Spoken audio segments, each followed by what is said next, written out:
All right, everybody. I know this is kind of an unplanned jump in. I know there are different people that are going to be watching whenever they can. I have some folks with me on Clubhouse. I have some folks on fan base who are watching whenever they can. And I think everybody know me by now that I am the king of random. That's one of my spiritual gifts. He calls some to be random, and I think I'm one of those. And I'm, of course, being facetious. Let me be clear before they start saying I'm teaching or making up an unauthorized spiritual gifts. But I have, of course, I have been making it my business to really identify some of the more aggressive elements of cessationism. Now, I want to make it very clear.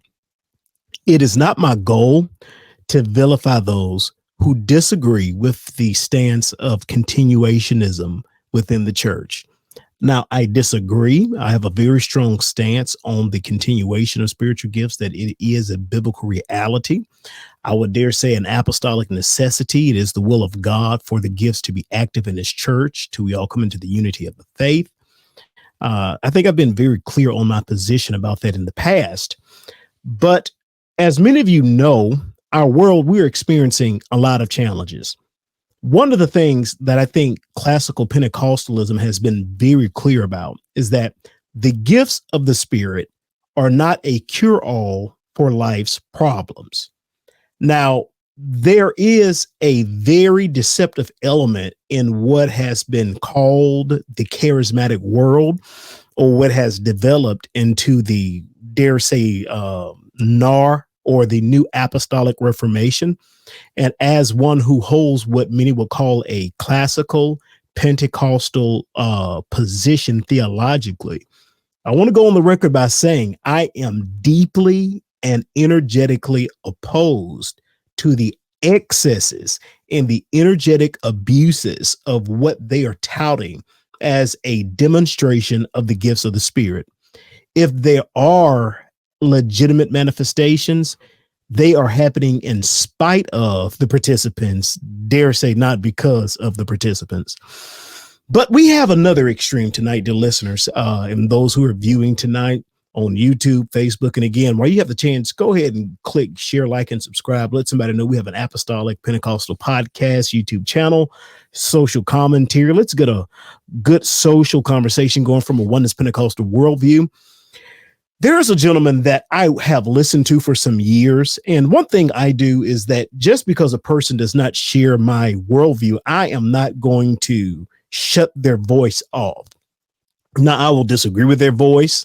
I will make my viewpoint very known when I think what they're saying is odd, but I'll listen to you because I'm secure in my theological worldview, because I believe that if what I am saying is absolutely true, then listening to you are not to bother me any, right? So this gentleman is by the name of Justin Peters. Now, Justin Peters, of course, very well-known gentleman, especially in the Reform world. He is a gentleman. I want to speak positively of him before I give my criticism. He has overcome an immense life challenge. I want to start. He has a form of, I believe, physical cerebral palsy, where he is crippled to a degree. Where he is unable to move and to do things physically that a lot of people, we probably would take for granted. And for that, I really do want to give my, how can you say, just my hurrah for him, because I recognize how difficult that is, especially myself being a father who has a son with autism. Definitely not to the level of physical challenges that he has, but I could only imagine the challenges that Justin Peter has had to overcome mentally and cognitively to become the man that he is. So for that, I don't want to make it seem that I'm starting the conversation by totally disregarding his experience, that I'm not taking what he's saying to be serious, because I totally recognize that what he has to say is valuable and it should be heard, especially in light of the abuses that Justin Peter brings to light.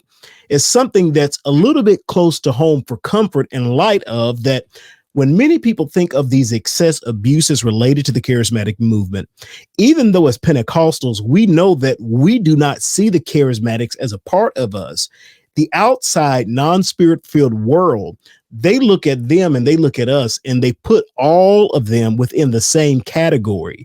Most of the outside non-spirit-filled world, they do not have the ability to discern the difference between Pentecostals and charismatics. So they look at all of us and think we're in the same group. They think if you talk in tongues, you all must be a part of the New Apostolic Reformation. When in reality, as I said in previous videos, usually when you call a Pentecostal a charismatic within our circles, that's an insult. But most people who have not dealt with us intimately enough, they are not aware of that piece of information.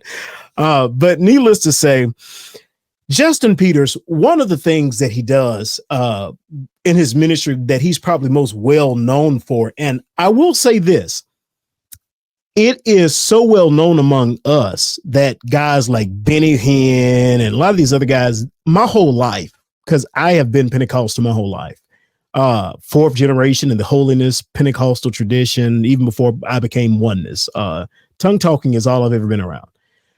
I have never been in a setting where it was not clearly made known that Benny Hinn is a false prophet. And I'm just being completely transparent. I have never been in a setting where Benny Hinn was ever recommended as a person with sound doctrine.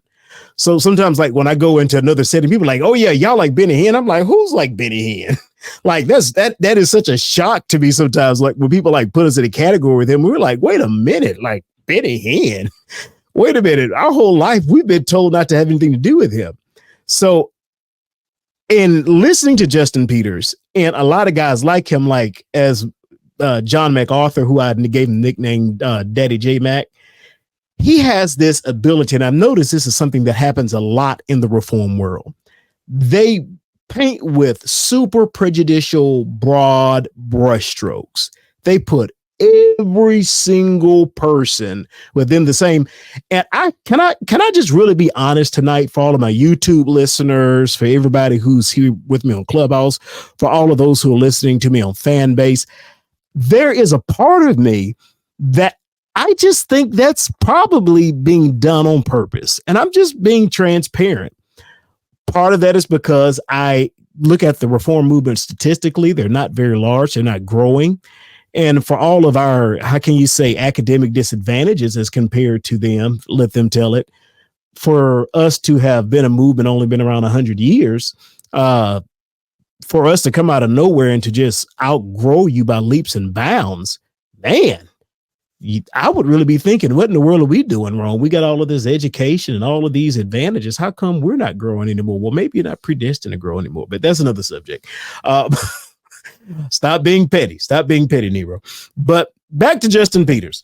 He takes his tradition to really paint everybody in broad brushstroke. And so we know that we're having a war overseas, needless to say, and it's horrible. I think everybody has just their prayers is really going over there to Israel right now.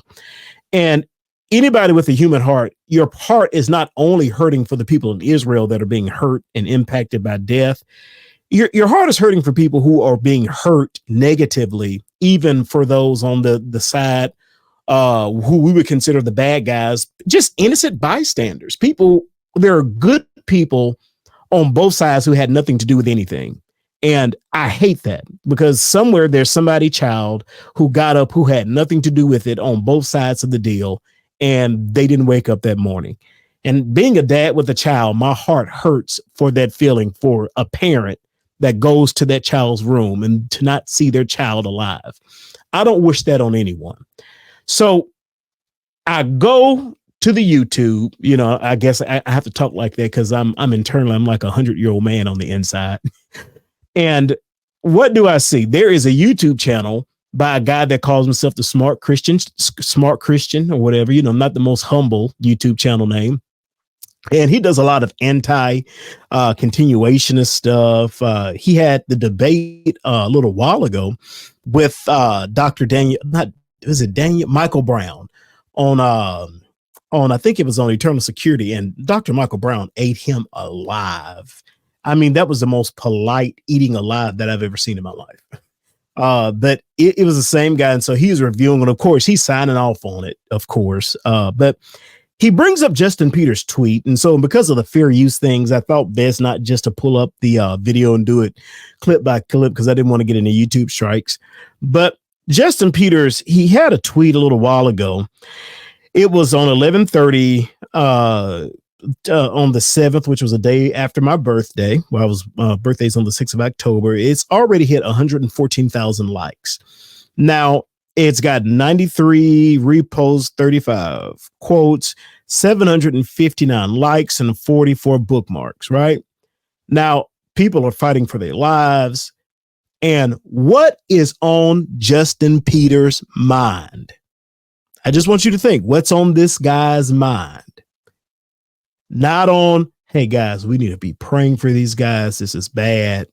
This is what we need to be focusing on. Justin Peters says it's a war going on in Israel.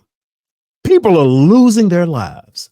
People are fighting. Children are taken. People are being abducted in their homes. There are family members that are being violently snatched from their homes, never to be seen by their families again. What do I tweet about? I'm going to tweet about the charismatics. I'm going to find a way to gaslight charismatics. That's what I'm going to do because I'm Justin Peters.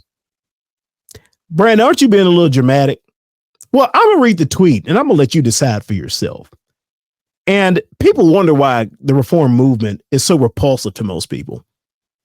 For you to think that this is a good idea, why something like this is going on, I question your ability to, I just question your ability to be a sane human being. Like, I don't know. I don't know what to think about you, Justin. I'm sorry. I don't know. I question your ability to have the love of God. Now, do I think these guys that many times he questions, I think they're charlatans? You absolutely do. But did you have to tie the war in Israel to these guys?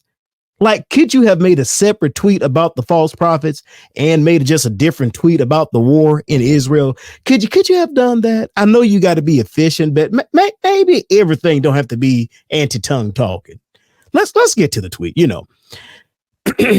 Quote, yes, I am praying for Israel, but this new war brings up serious theological questions for charismatics.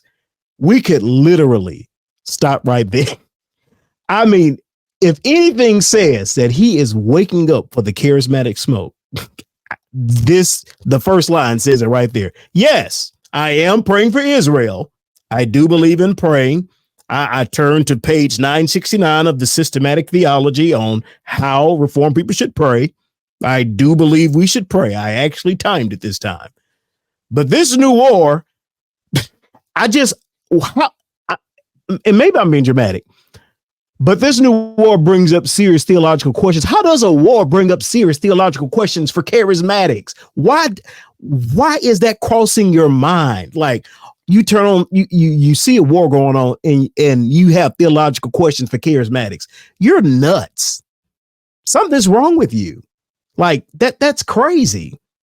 This is yet another in a long, and he put the third long, I guess that's for the Trinity because he's probably Trinitarian, long, capital LONG, list of globally impactful events in just the last few years that none of the charismatic prophets saw coming.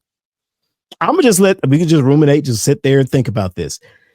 This is what this grown man in the middle of a worldwide war decided was a good thing to tweet.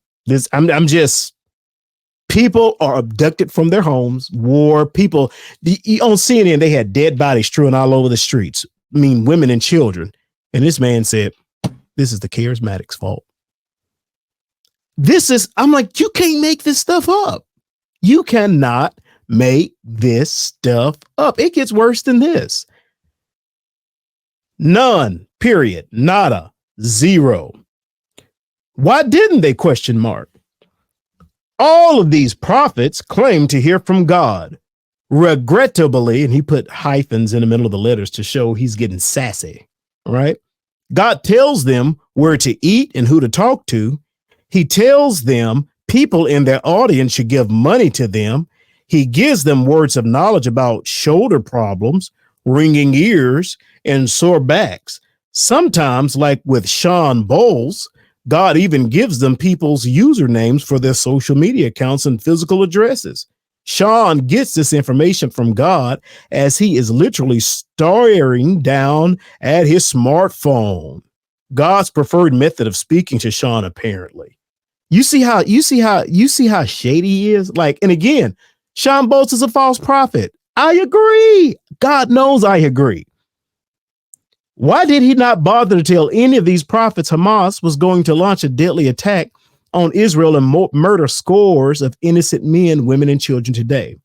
Why did God not tell these prophets this was going to happen so they could give Benjamin Netanyahu a heads up so Israel could have been ready for it? And they obviously were not. People are not only being killed right now, but also brutalized and tortured, women especially. The images and videos coming out of Israel are absolutely gut-wrenching. So God speaks to these prophets about bum knees, miracle money, and usernames, but not this, really. And we would all agree what is going on in Israel is demonically inspired, right? Clearly it is. Well, deliverance ministries are a huge, now he's coming for the deliverance ministries. Wow, this guy's, wow. He's going, these folks claim to be able to cast out demons and even do so en masse. In just a few weeks, they, Malachi O'Brien, Isaiah Salvador, Greg Locke, etc., are hosting a mass deliverance conference in Dallas where they will cast out a whole gaggle of demonic hordes out of hundreds, if not thousands of people all at once. Why in the world aren't they casting out the demons out of Hamas? Malachi O'Brien just posted that these attacks are demonic. See highlighted section. If they are, and they can perform mass deliverance, then for Pete's sake, start in Gaza. I'd say that probably the most acute need for mass deliverance right now. I'm grieved beyond words at what is happening in Israel as I type. Wait a minute, you grieved and you got this much time to type? No, you're not grieved, Justin. You are so pretentious. You are not grieved. You are an opportunist. And I'm going to talk about that in a little bit of what is happening in Israel as I type these words. But this is yet another example of charismatics being long on claims, but short on deliverance. Pardon the puns, but it fits. Okay, now I'm about to be just an old fashioned, straight to the punch, old school holiness preacher. Now, do I believe these guys are false prophets? Yes, I do. But what you have just given them, Justin, there is actually a biblical case. One, how do you know God did not speak to somebody about what's going to took place in Israel? Now, I don't know if God did. I don't know if he did. I know he didn't tell me about it. That's the only thing I can say. But who are you to say who God spoke to about it? And if he did speak to somebody, how do you know God told him to go tell Netanyahu? How do you know somebody didn't and Netanyahu didn't ignore them? What you are presupposing, one, is that you are more important than what you actually are. Then two, if this is the case, when it comes to the issue of mass deliverance, and again, I'm not sure if I buy into a lot of that. I do believe that saints can cast out devils. I stand on that biblically. But I think you may be holding them to something that they may not even be trying to hold themselves to. What this really exposes, Justin Peters, is more of an issue that you have than with them, because in a million years, when I saw the war go on, the first thing that came to my mind, and please pay me no attention, I'm just your local neighborhood heretic. I'm just, of course, Oneness-Pentecostal. The first thing I came to my mind when I saw the war, I prayed for these people. I said, oh my God, help them, Jesus. That has to be so horrible. I didn't think about the Calvinists.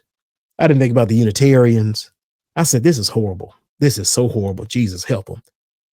But Justin Peters, the man with the sound doctrine, he said, how do I find a way to gaslight the charismatics? Now, please understand, I don't really care for charismatics. I think they're wacky too. But this is more of an issue with you. And this is the thing. And Justin Peters was a victim of the charismatic wackiness with Benny Hinn. And I hate that. And I am thankful for the positive impact that Justin Peters has had, exposing a lot of the nonsense that goes on with Benny Hinn and a lot of that nonsense. I thank God for that. But there's a lot that Justin Peters does that, to me, in my opinion, goes way past just exposing that. To me, I see a lot of hurt that's still resident in Justin Peters that he actually needs some healing from.